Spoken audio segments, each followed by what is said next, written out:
Hello, everybody. We're back. This time we're gonna see Total War Pharaoh first look. That's the video that was released 2 days ago. I think we should definitely.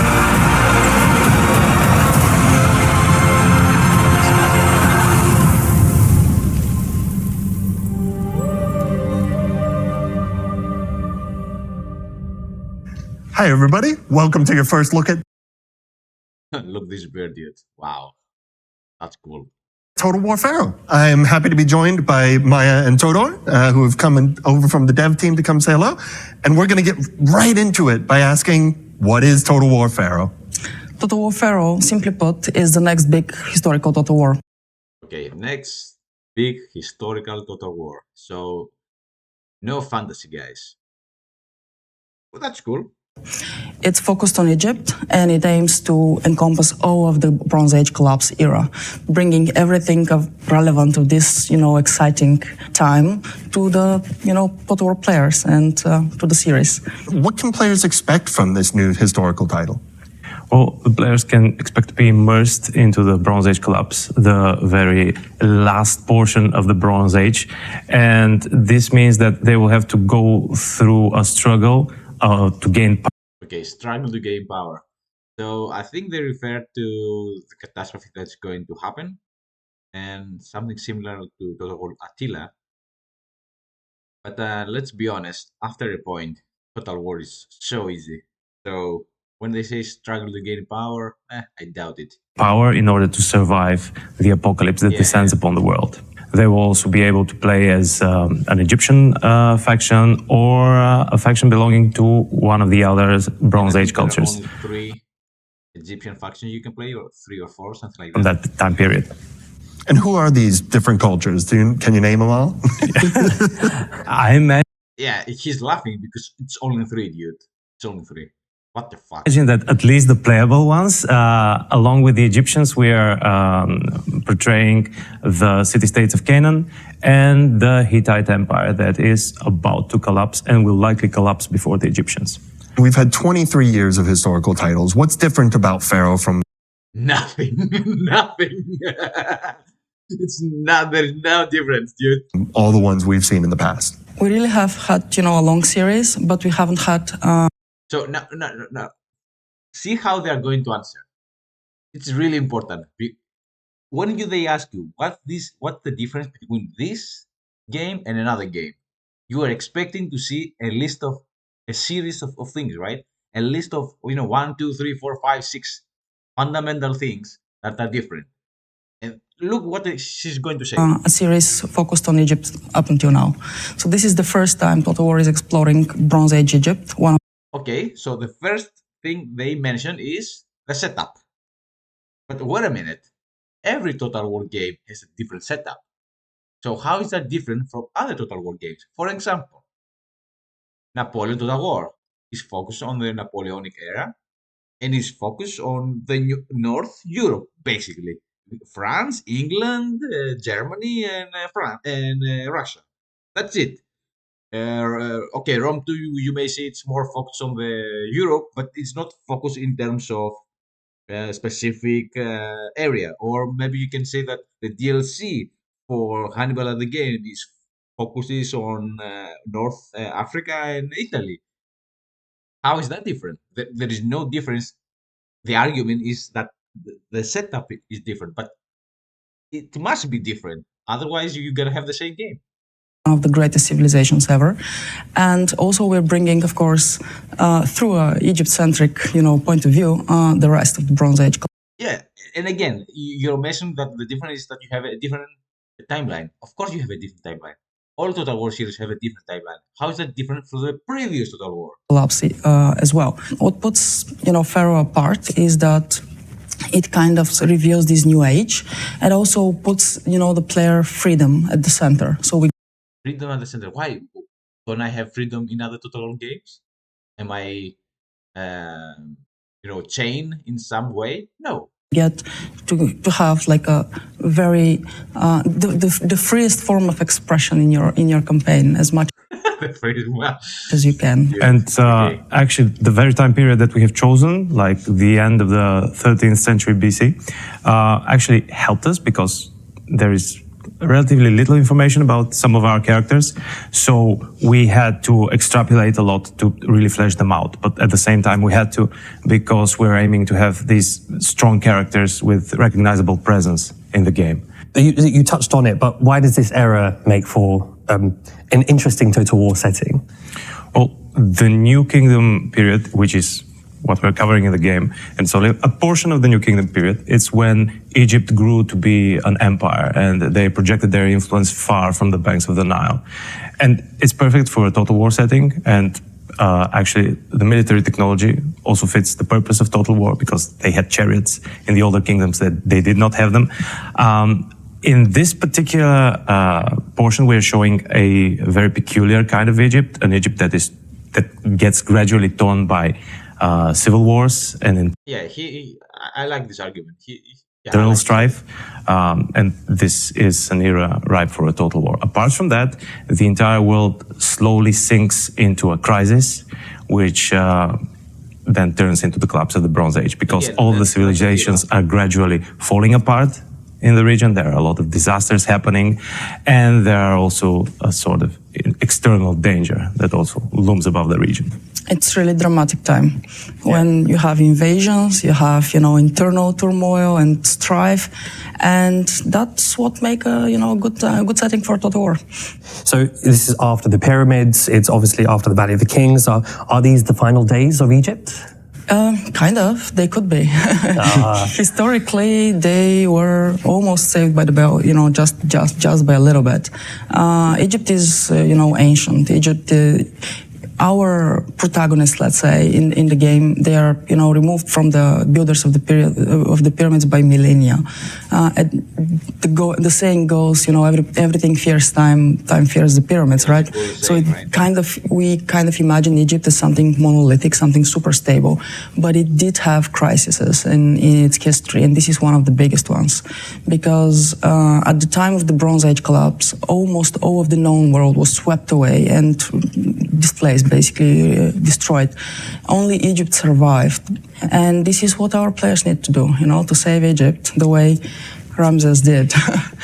Yeah, and what's really fascinating is that we're talking about Egypt right now like something that lasted millennia and then ceased to be, but in fact, Egyptian culture still lives on. I mean, the fact that we're They did really cease to exist. You have Cleopatra, who was the last pharaoh, basically. So not really, but okay. now here, and we're working on a game that's glorifying this particular episode. This, as I said, a tiny fracture of their entire history, is amazing. And I often wonder, what would the ancient Egyptians think if they realize that in the future there are these people that have this very particular kind of entertainment that is difficult for us to grasp, but they're doing is to honor us. We should be worship cats more. Definitely. I think they'd be proud of what the internet has done. I hope the lady is not a cat lady. You know what I mean? Yes. Here's a question. Who are the big people bringing about this downfall? You talk about this evolution into collapse and the end of the Bronze Age. What's causing that? The whole collapse was a very complex process, and of course, shrouded in the mist of history, we can only theorize about what exactly happened, but it was a combination of a lot of factors, like collapse of trading networks, disasters, and these external threats, the so-called sea peoples. Okay, when he says collapse of the trading, what does he mean? Is that gonna be a thing in the game, or did he just say it? In the game, they're very much prominent because they serve as a challenge for you to overcome, especially towards the end of the game. Who are the sea peoples? Okay, what means the end of the game? The game doesn't end. You don't have like an end turn. Or do you have? You can always continue playing, right? There is not like a 400 turns and that's over, I think. Anyway. We can only imagine, like some of them are... Most people stop playing after 100 turns, 200 turns, right? coming from the Aegean, some are coming from further west, some of them are raiders and marauders that just arrive here to plunder and destroy. Others actually are displaced and they're looking for a new place to settle. But whether their intentions are actually just to find a new home or not, it matters very little, because they turn out to be a threat to every civilization in the area. And it is believed that they brought destruction to the city-states in Greece, to the Hittite Empire in Anatolia, to the many kingdoms in the Levant, and they threatened Egypt itself at the end. But as we mentioned, Yeah, invasion barbarian, the invasion, the barbarian invasion, basically, but in a different setup. So you have the same thing like at Attila, but in a different way. Ramesses managed to push them back. So we're not talking about mythical Atlanteans coming up. We're talking about a group of people who are coming in and threatening the whole region. Yeah, exactly. Nothing mythical about them. They're just coming here to take what they believe is theirs, and it might be home, it might be, goods and shiny stuff. So in Total War Pharaoh, they're the big baddies who are really pushing things along in the game. Yeah. Yeah, you could say that.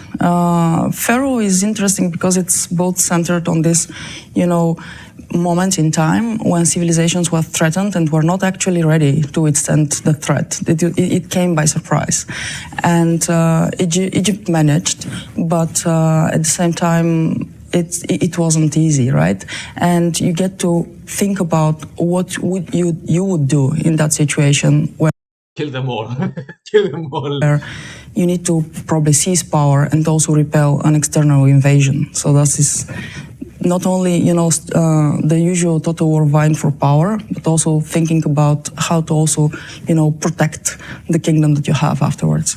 The experience that we're trying to give to the player in the game is one about gaining power and using that power to survive and overcome the challenges. Like, getting that power is not the ultimate goal. Using that power to protect what is yours is actually, which is a part of the survival thing. Okay, that's interesting. That's interesting. But of course, what they say and how the game is actually played, that's two different things. But you have to see the campaign in order to know. But okay. Awesome. So it's really about building a kingdom in Egypt, and one that would last like we know the Egyptian kingdoms really did. Yeah, of course. And the sandbox aspect of the game also kicks in here, because you're in no way obliged to, say, become the pharaoh in order to survive. You can try to do it without becoming the pharaoh. Of course, it would be a bit harder for you, very likely, but it's still is something that is up to the player to decide. Thank you, Todor. Thank you, Maya, for joining us to give this awesome overview of Total War Pharaoh. We absolutely can't wait. Back with, so let's get into it. Tell me about it. The campaign is going to be easily recognized by anyone who has played the Total War game.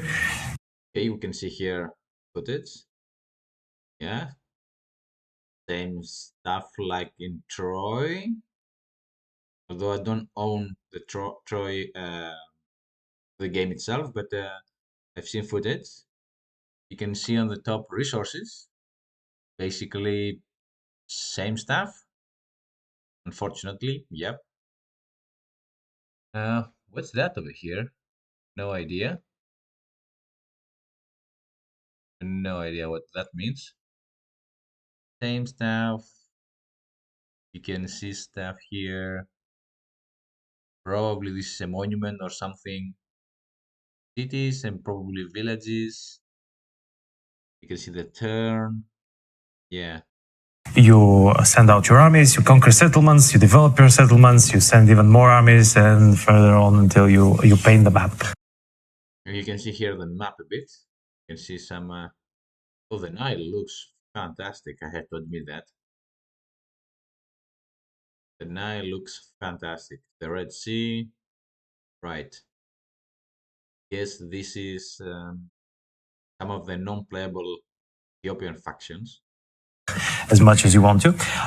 What we have introduced in the campaign is the addition of very significant choices that you need to make through your playthrough, and these make up the faction that you are playing. Amazing. So you've mentioned developing your own playstyle. So what does this mean for a player to becoming pharaoh? Well, for example, some of those significant choices that you need to make are, for example, which of the Bronze Age gods do you want to worship? All right. You can see the gods, the local deities. Val, yeah. The only one. These are the only two I know anyway. This is how much I know from the Canaanite deities. Also, I know that they are mentioned in the Bible. Like you can't worship every god, but just Workforce growth. Workforce growth. Is that population growth? Probably the same thing. They just change the name. Why? Okay, whatever. You can see levels, I guess. Brain to this god, shrines provides -2 happiness. What the fuck? Okay. That's ISIS. All right.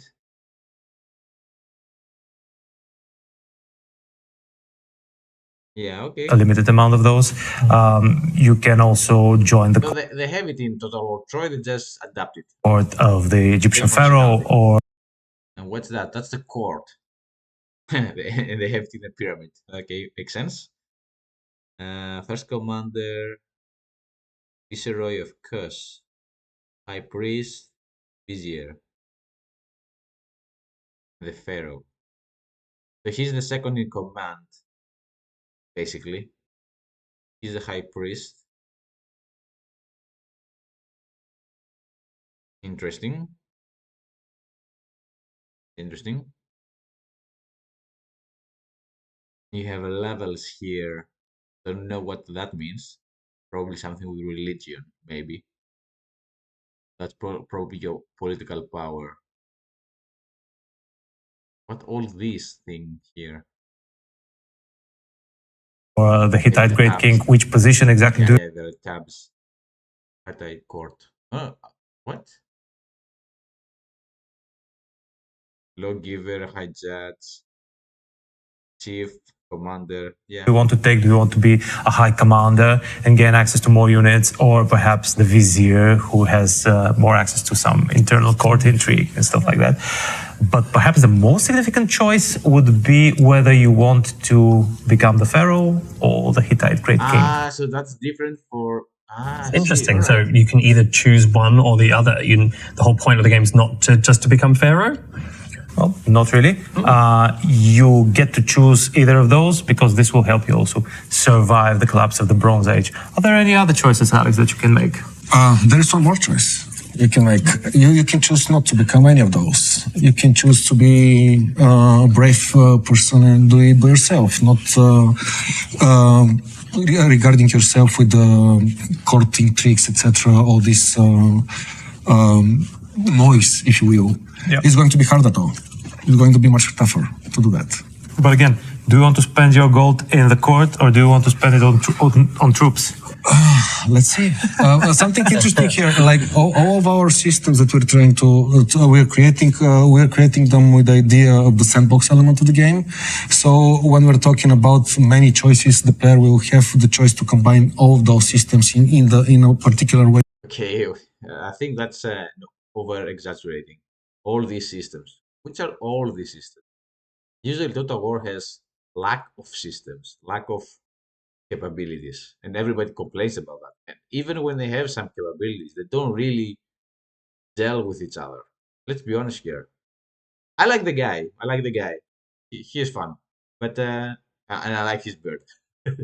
But let's be honest here. Total War is known for the lack of capabilities and how they gel the systems together. So, no. Way that they would like to do.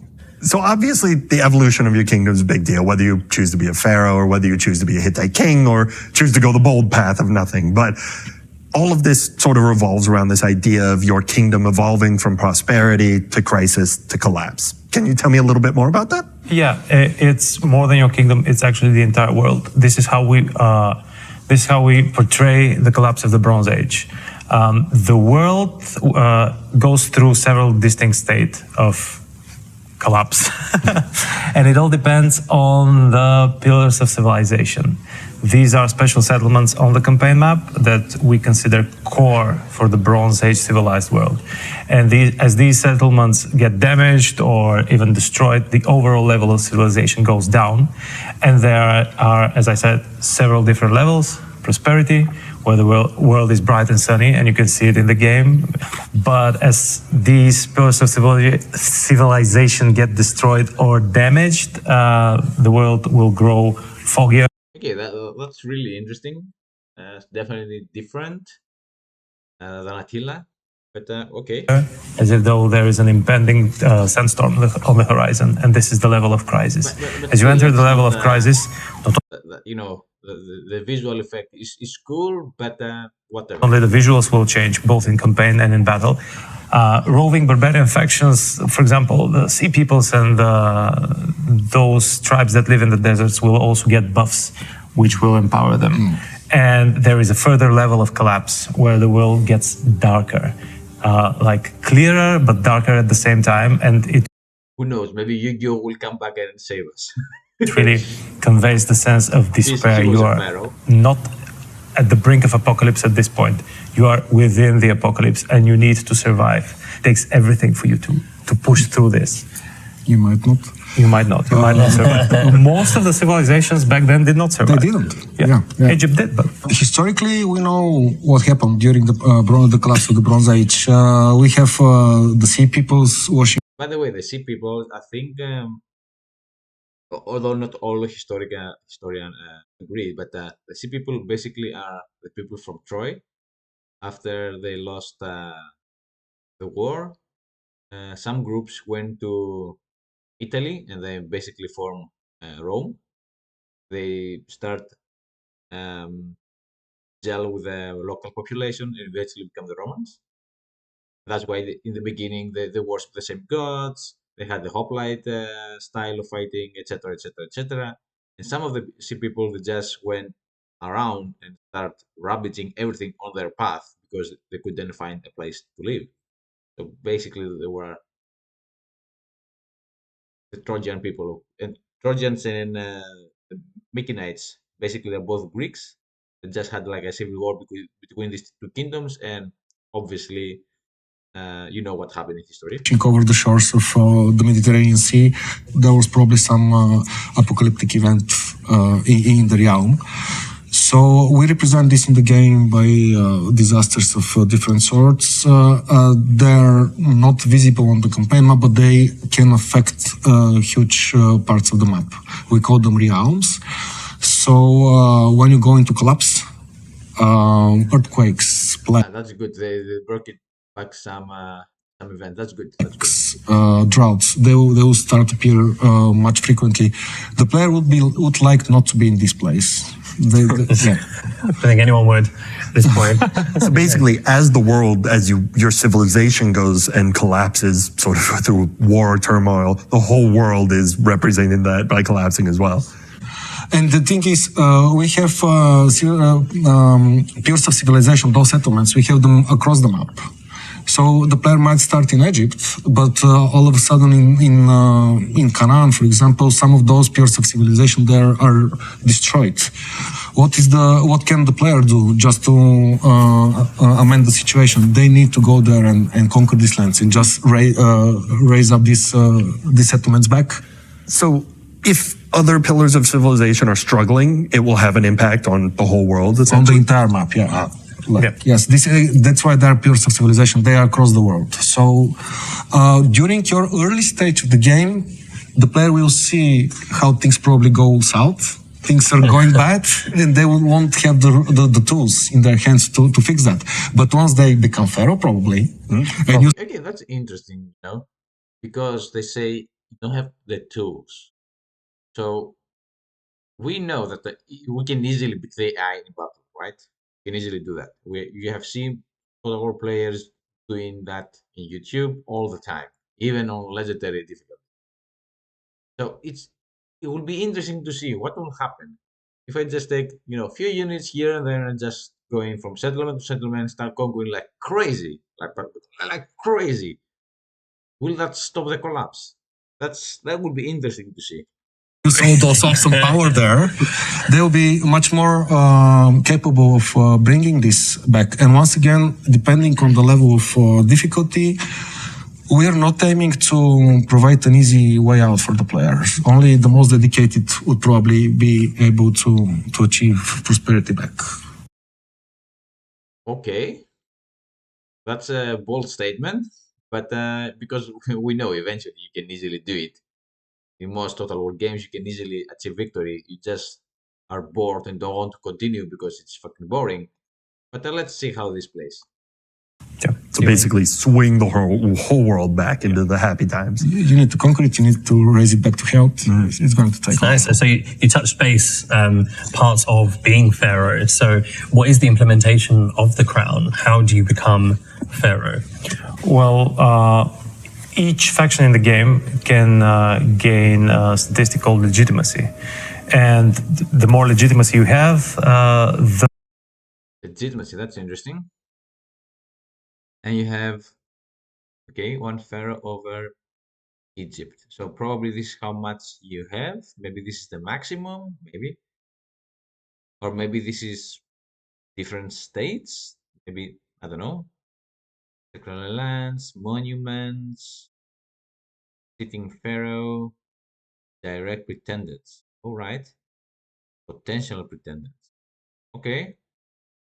Interesting. Then you have what? Pharaoh crowns. Okay, and then you have powers. What's that? Probably this is a kind of resource or something. Maybe it's legitimacy. Maybe this is legitimacy. the stronger your claim to the crown of the pharaoh or the throne of the Hittite great king is. Sure. And in order to increase your legitimacy, you need to own territory that is part of the Egyptian or the Hittite Empire. And there are additional Damn, look at that shit. ways that you can increase your legitimacy. For example, What's that? Probably that's technology or something? Yeah, that's technology. Okay, wait. Wait. You kidding? What that means? Because I don't believe that the technology tree is that short. There is no way. I hope not. Hope that this is a scroll bar and you can just have more. Otherwise, you're kidding me. Let's move that for the moment. Workforce. What? Probably you use the workforce to build stuff. Okay, you have the same setup. Taxation, rich deposits, province effects. Okay, it's the same stuff, right? you can build monuments to your name. You can also conquer the land of your neighbors, and if they contain monuments, you will just usurp them so that you can use them yourself, which is something that historically happened in ancient Egypt and not only. So you gain legitimacy, and at some point, when you have reached a sufficiently high level, you can proclaim yourself to be the actual pharaoh.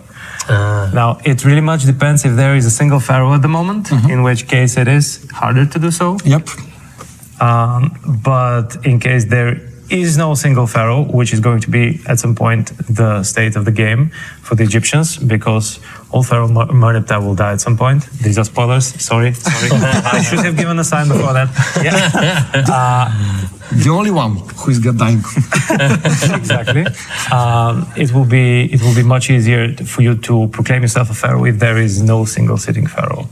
And then you enter a period of civil war that you will have to push through.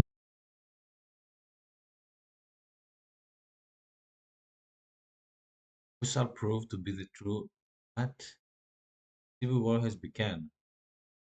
Why? Is it because I became the pharaoh or something? Through, and you will have to be the faction with the most legitimacy at the end, in which case you become the single ruling pharaoh and you enjoy the full privileges of being a pharaoh.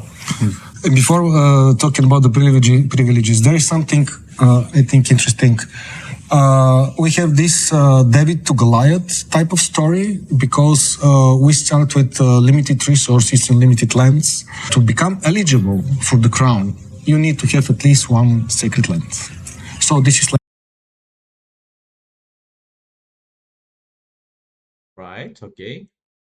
like a fairy tale. Like you have this sacred land, now you can strive to become the pharaoh. There are like many other things that you need to do, many more lands to conquer, many more monuments to construct. I don't see why he mentioned David and Goliath. David and Goliath story is basically super strong against super weak, where the weak prevails. So not sure why they mentioned that, but okay. But this is the path. You start from one single land. So anybody, a Canaan faction can go in Egypt, conquer one land, and all of a sudden become eligible to become the pharaoh. Yeah, it's actually Okay, the maybe choice that we made. You start with one city and you just go and destroy the big ones. Okay. Mentioned earlier that you get to choose whether you want to become the pharaoh or the Hittite great king, and it is possible for an Egyptian faction, for example, it would be more straightforward if they go for being a pharaoh, but they can also head north to Anatolia, conquer a bit of Hittite land, and proclaim themselves a pretender for the throne of the Hittite great king, which did not actually happen in history, although at some point there was a Hittite prince who was invited actually to go to Egypt and become the pharaoh, but he was ambushed and killed en route.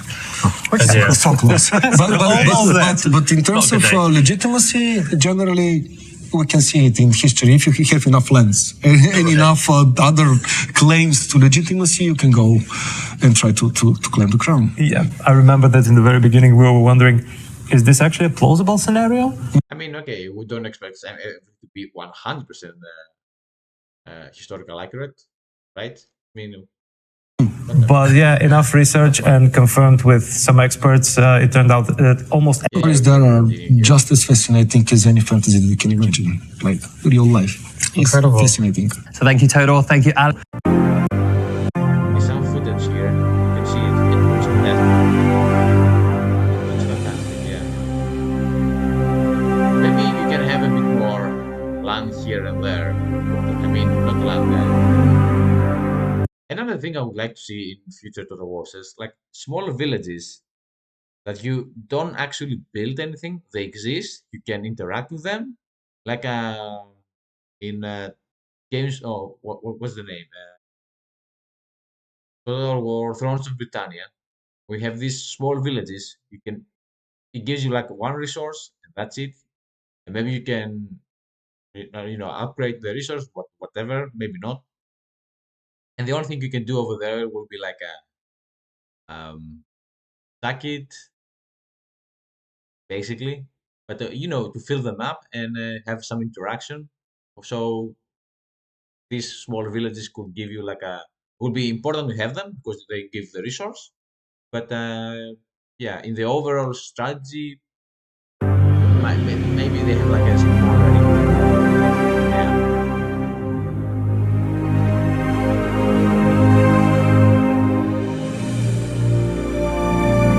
So the music is brilliant. I think what I like most is the music.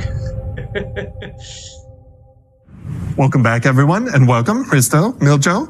Pleasure to have you both to talk battles today. Well, for Total War Pharaoh, we wanted to make sure that battles feel a lot more historical and realistic. Of course, Okay, historical and realistic. No. Dude, don't go this path. Don't go this path. You're gonna fail miserably. being in the Bronze Age, have some limited access to different unit types. So we have tried Bullshit. to focus even more with our features on the infantry versus infantry combat. For example, the unit stances feature. Yeah, unit stance is a new feature that actually replaces the formations we had in old Total Wars. So they're basically orders that you give to units. Yeah, that seems good in theory, but let's see how useful in practice, dude. But instead of a movement, What's because there was no problem with formations. The problem was when you engage, You don't want to disengage anyway. or attack order, they're actually ordered to go forward or an order to go backwards while facing Yeah, forward. that seems good. Yeah, we That have seems also brilliant. That seems brilliant, right? That seems brilliant. But in practice, let's be honest here. In practice, because you have limited units, what's the point? If I have like a say 20 units and most of them lock in, there is no point. introduce If I have the numbers anyway, I don't want to take them back. This stance, you try to imitate what Hannibal did, right? Right. But Hannibal had less troops in the first place. In Total War, when you have like a extra units, you don't sit back and just go forward with all the units anyway. So you use them to flank. So what's the point? You cannot really imitate that. Not, I mean, it's a step forward, but in practice, doesn't work. a lot of new Still, animations and I'll the give way it credit. the animations work for infantry versus infantry combat. You are now going to see a lot of more matched animations between the different units. You will see it's I mean, that's realistic if you think about it, but I don't know if it serves well um, Total War. And the reason is, okay, you have a one versus one, right? You can see that, let's say in when the Gallics, the Galicians fought each other, but when the Romans fought the Galicians, you didn't see one versus one. You see like the machine that is the Romans, and the one versus one, which are the Galicians. You don't represent that here. For me, when you see one versus one, it's like unorganized mobs who fight each other. When you see formations, you see like the organized military power of that era, whatever that means. Greeks, Romans, I don't know, whatever. actually defending against attacks, then striking So back. I'm not We against it. have I'm not also in favor of it. introduced a lot more. I will expect that the Galicians will try to find this unorganized way, one versus one, and that's the disadvantage is that you are not protected as individual because you are not fighting the team. Where the most civilized, organized, whatever factions will be in a formation. Varied battle maps that have a lot more features built into them that will bring more tactical decisions to the player that is in command of their armies. So now they can find those features like cliffs or forests or different difficult terrains or water that can protect them from the side and try to exploit them in the best way that they can. Thus, for example, try to create their own choke point battle or find a good place on the map where they can ambush the enemy while they're coming at them. Dude, you can do all this in previous Total Wars. Maybe you amplify the future, but it's there already. Amazing. So like the dynamic, like terrain and stuff has been completely changed for Total War Pharaoh. I So don't you really can believe you, but really take advantage of your Yes, battles against yeah. your enemies. Well, most of the battle map you're not gonna use it, and everybody knows that. Everybody knows that. we had weather system in Poe. A battle can start in a rain environment, and it can gradually become a storm or even a thunderstorm. And that can change the terrain as well. In rain, there will be patches of mud appearing on the battlefield. And for example, in a sandstorm, there will be patches of sand just gradually building up.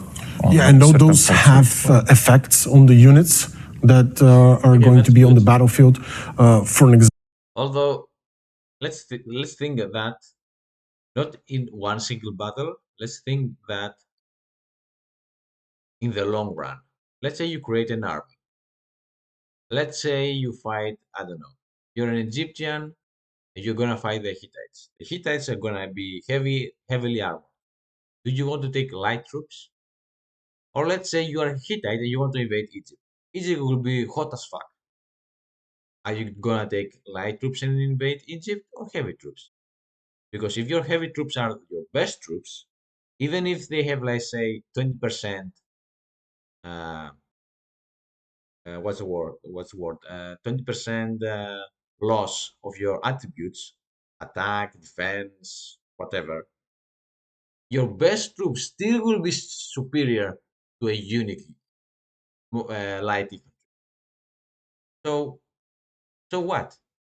Example, I can see the argument. It's cool, but in the long run, it won't affect things. heavier units or chariots are going to find it Yeah, the hard chariots, to move okay. through mud If they stuck on and mud, good. sort of terrain. Sand is going to exhaust units moving through it faster, depending again on how light they are, thus giving the lighter units more advantage when they're fighting on sand.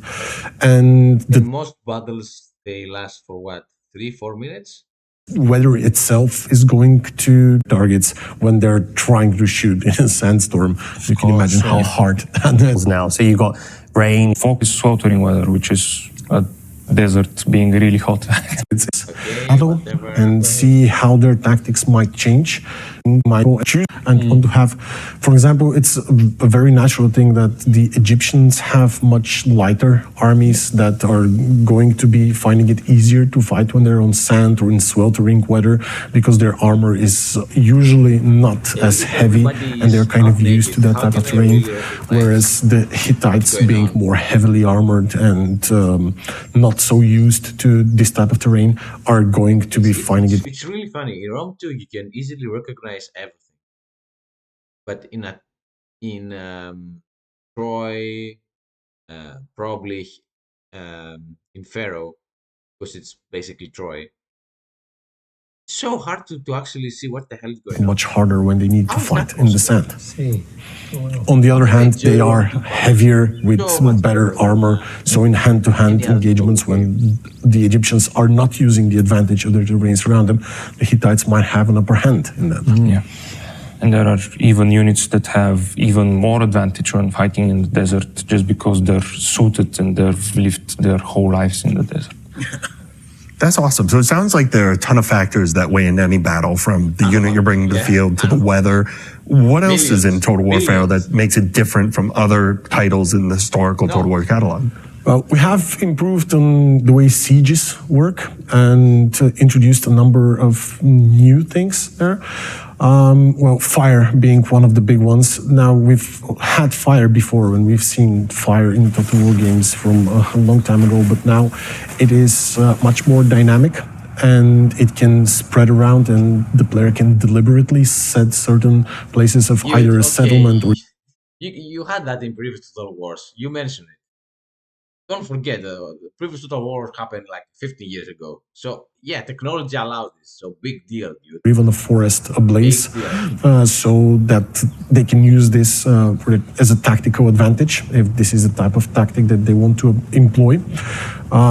Setting a settlement on fire is going to make it easier for the attacker to try and capture it, but then again, it will also make it so that later, if they want to repair it and keep it after capturing it, it will be much more expensive to repair that city, and the local population is probably not going to be as happy if you set their city ablaze when we were trying to fight their smart. Also, but the fire is, as I said, dynamic, so it will spread around. So even if you are trying to employ a tactic in which you're trying to burn the enemy city down, you need to be careful as to how you're doing it, because the way the fire spreads, your units might suffer from that as well.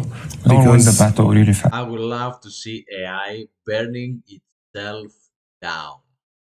That would be perfect. To prove one more time how stupid AI is. Yeah, exactly, because fire doesn't recognize friend from foe. Not even AI recognize enemy from foe, but okay. Right.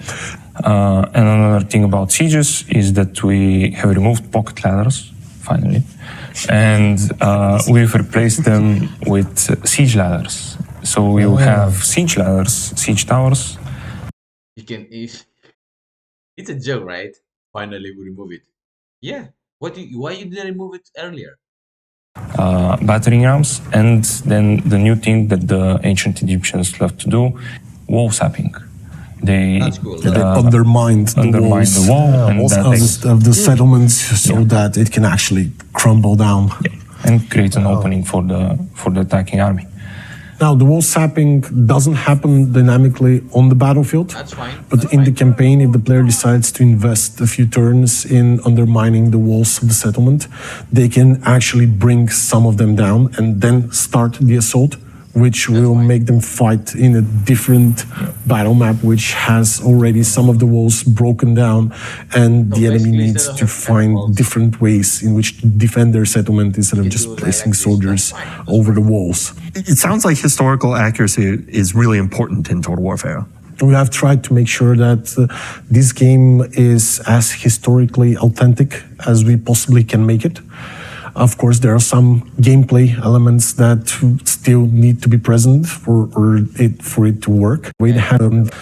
And then we do try to improve on how chariots work, because you can't have a Bronze Age game without chariots. We have a few different types of chariots, but the main thing is that we increase the number of chariots you have, and chariots are really, really powerful for Pharaoh. We wanted to make sure that armies look large with a lot of chariots in them. So now instead of just having 12 or 18 chariots in a unit, you're going to have up to 30 chariots in a unit, and they're still going to maneuver around the battlefield well. The way you use chariots, if you decide to, can be expensive and not effective at all if used in the wrong way. You can get a chariot stuck in mud, for example, or in sand if it's a heavy chariot. That's not a good position to be. It's absolutely amazing. So just the complexity of it. It's no longer just a power play. It is you got to consider all these factors in your battle. Yes. If the player is utilizing the terrain the way they are supposed to, the way they should, and if the player is playing to the strengths of their own army and to the weaknesses of the enemy army. Dude, that happens in all Total War games. All human players try to do that. What the hell are you talking about? Have you ever played Total War? They are going to have a lot more chances to win. No shit. No shit. A battle that actually might look very, very bad for them in the beginning. Didn't know. Milcho, Hristo, thank you for joining us. Thank you. Yeah, when they say utilize the terrain, maybe you can go here and have a one choke point, and you have an army another choke point, or maybe you go up here. But in reality, you will be around here in most of the game with your armies. Or not here, another example. Maybe you can have your armies, let's say here, but you're not gonna use this area anyway. Because, here, another example. You can have your armies here. Let's say you start here and you start moving everybody up to this point. But you could do that in all Total War. I mean, you can find like a small hill and just fortify over there, and just wait for the AI to come. Just make it more obvious. Another example: you may have hide a couple of units here, have some armies here, and then just ambush. Or you can see here, right? Let's say this is a place you can go from your armies, and then you can just put everybody here and just wait for the AI to come. I mean, whatever.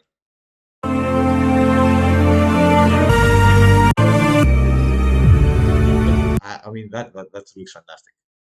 This art looks fantastic.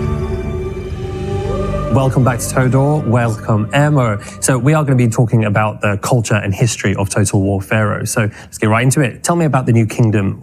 Egyptian empire has reached its topmost position, and it started to slowly go into decline. So Egyptian deities were a huge part of Egyptian culture. So what part do they play in Total War Pharaoh? Different subsets of deities were revered in different parts of the realms.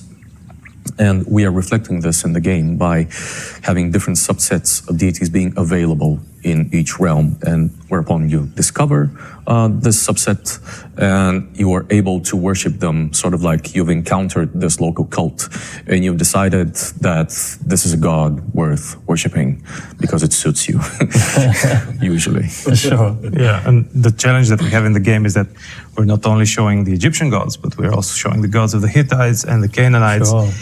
And the main problem is that we can't include absolutely every deity. That's impossible because the Hittites, for example, they had... They supposedly had 1,000. Yeah. Oh, wow. So they 1,000. really went into details. It would be a bit mechanics heavy, the game. Yeah. And also we would need every little village and group of people to have their own separate god, which would be kind of difficult. You can leave that for Total War 2000, 3000, I don't know. To implement, honestly. Of course. You can do this, yeah. No, I know you just mentioned that you've got all these different cultures with all of these different deities, and obviously... Why do you say different cultures? Do they imply that there will be other cultures in the future, or do they mean that there will be a function that you simply cannot play, but they're not Egyptian, they're not Canaanites, they're not Hittites? I don't know.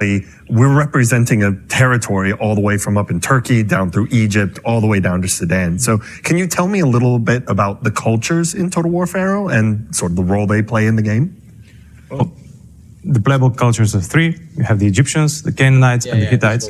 And there are also cultures that are not playable. For example, to the west of the Nile, there are the Libu tribes that are living as desert nomads, occasionally threatening you, but perhaps occasionally you can strike a truce with them and perhaps even hire some of their units.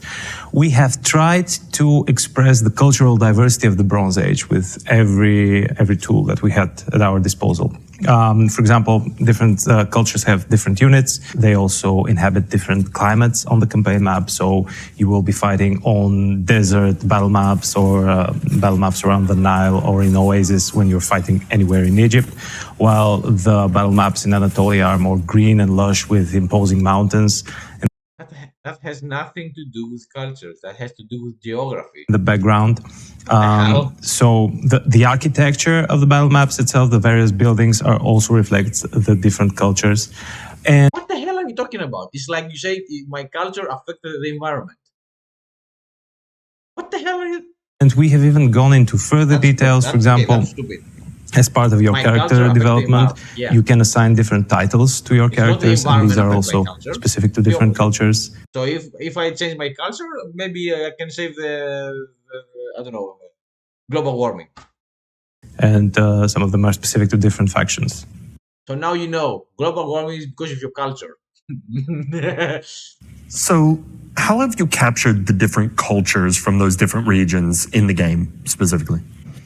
Well, on the more narrative side, we have tried to express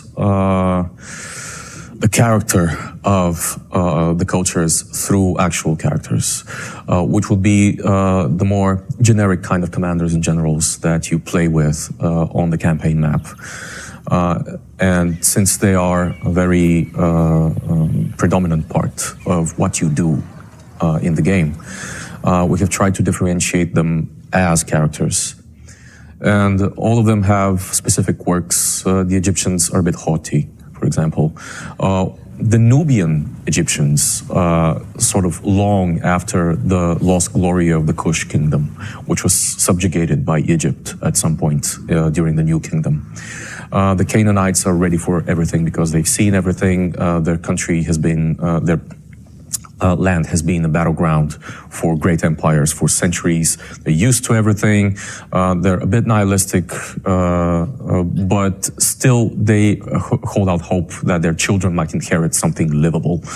And the Hittites are sort of divided between the type of Hittite leader that might want to keep their community together and protect their community, and the other one who is just a mercenary at heart and try to simply find profit where he can. Who are the faces? Who are the rulers we are going to see in the game? Like who are the faces?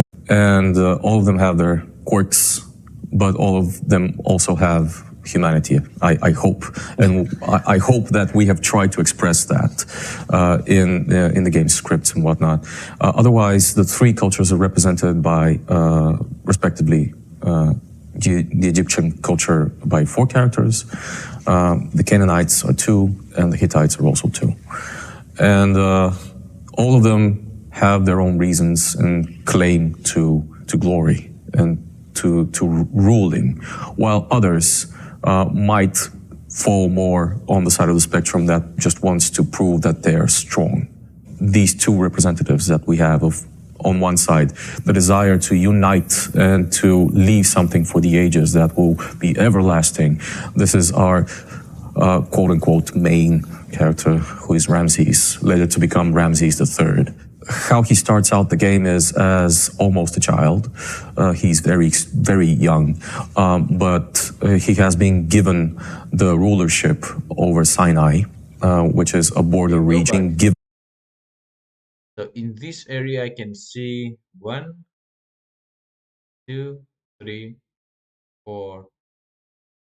Is that 5? Okay.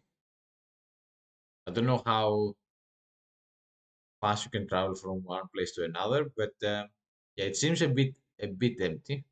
Given Okay. the rulership over Sinai, which is a border region of Egypt that is between Egypt and Canaan. That's why you need the villages. And Fill it's the gap. basically his proving grounds. And from there on, he wants to show everyone that he is simply the best person for the job. He is extremely, that he is Look how they throw. simply the best person for the job. He show everyone the proving grounds. And from there on, he wants to show everyone that he is right? simply the best person for the job. He is extremely talented. Keeping in check the raids of the reputation of that time, Ursu, who is a Canaanite war chief. Historically, we only know the name of that character. That's how we were duty to perform well, like to defend his homeland.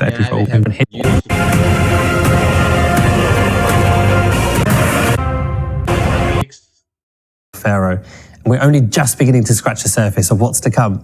There's a ton on the way in the next few months. So remember that pre-orders are open and that by pre-ordering, you'll be ready to play day 1 when the game releases this October. Fuck you. And that's us from Sophia. And Fuck you. I'm not gonna give you my money if you don't show me the actual game.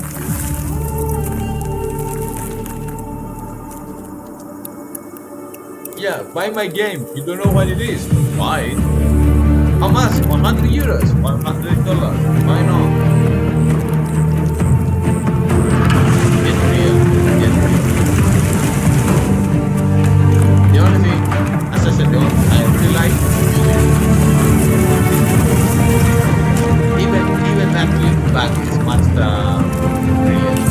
That's what they say. Why the game? No.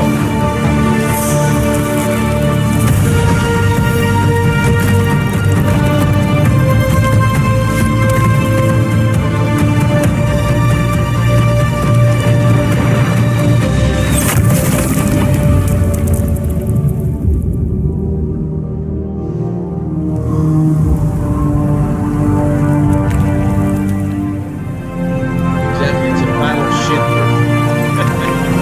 Anyway, I think that's it. The game